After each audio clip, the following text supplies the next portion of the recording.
Hi folks, and welcome back to Meaningful Money.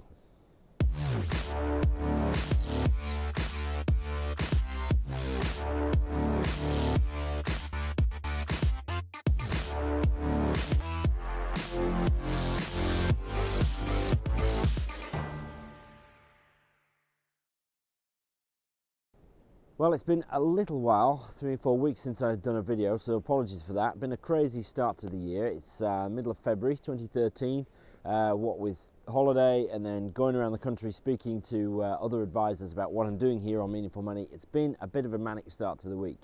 But getting slowly back into some kind of routine, what feels like the first time in the year. So let's crack on. And we need to sort of draw to a close. We've got just another couple of videos on the whole protection portfolio thing, right? You know, the life cover, critical illness cover that we've been talking about, and just to start to bring all that together. So before we do that, I must remember as always to thank my friends in the bottom right here, 7 Investment Management, who continue to sponsor me.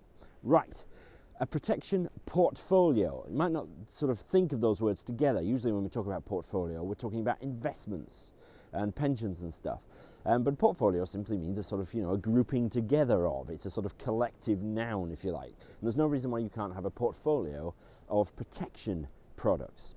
Now, remember the 3 areas that we've talked about. Life cover, which pays out a sum of money if you die. Critical illness cover, which does the same thing if you are diagnosed with one of a list of nasty illnesses like cancer, heart attack, stroke, things like that. And then income protection, which provides a sort of partial replacement of your income if you're unable to work due to sickness or accident or whatever. So just let's look at those 3 things very quickly once again and tie them together.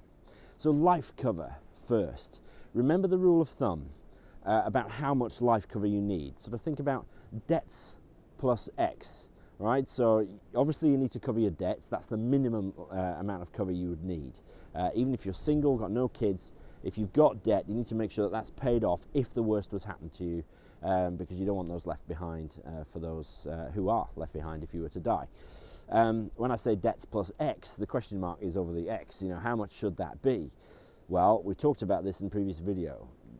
How much your family would suffer because of your loss of earnings, how much you might need to provide for childcare if you're the main sort of child carer in a relationship.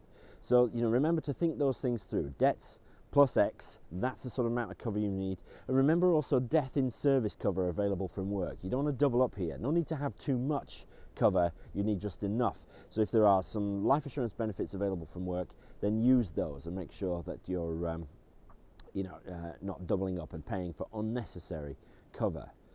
Moving on quickly then to critical illness cover. Remember that it's not really necessary to double cover with the life, okay? You don't need to have as much critical illness cover as you do life assurance. Critical illness is more expensive because it's more likely to pay out. So you certainly ideally should cover your mortgage, but even if that's too expensive, remember we talked about just covering like say 3 or 4 years of mortgage payments. So you've at least got a sort of a buffer to give you a chance to get better. There is a kind of cover called life or critical illness cover, where you have an amount of life cover, but if critical illness happens first, then that sort of reduces the amount paid on death. So for instance, you could have a £200,000 life cover, but 50,000 is available on critical illness. So if you do get a critical illness, 50,000 pays out then, and then if you subsequently die, then the balance of the 200,000 is paid out, so 150,000. So think about that. Again, no need to double up. Finally, to income protection, remember you're going to have some sick benefits in work, possibly, not always though, depends who you work for, public, private sector and things like that. But make sure to take that into account when you're planning how much income protection you need and when it should kick in, the deferred period.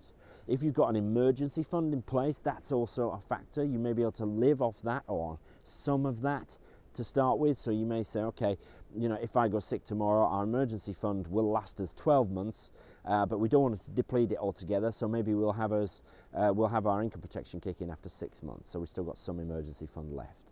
So I want you to sort of try and think about the impact of all these events. God forbid any of them should ever happen, but if they do, you need to think about the impact and how they tie in together, and that's how you create a protection portfolio. I always say this, I know, but seek advice. This is sort of a bit of a sort of headshot for you. How on earth do you tie all these things together? Well, that's what an advisor is paid to do for you. and it's money and time well spent. So there's just one more thing we need to cover when it comes to protection, and that is the really important use of trusts. So I'm going to do that next time. So from a very sunny St Loy Woods, where it's either in my eyes or in the camera, so I've opted for it to be in my eyes. Thanks very much for watching, and I'll see you next time.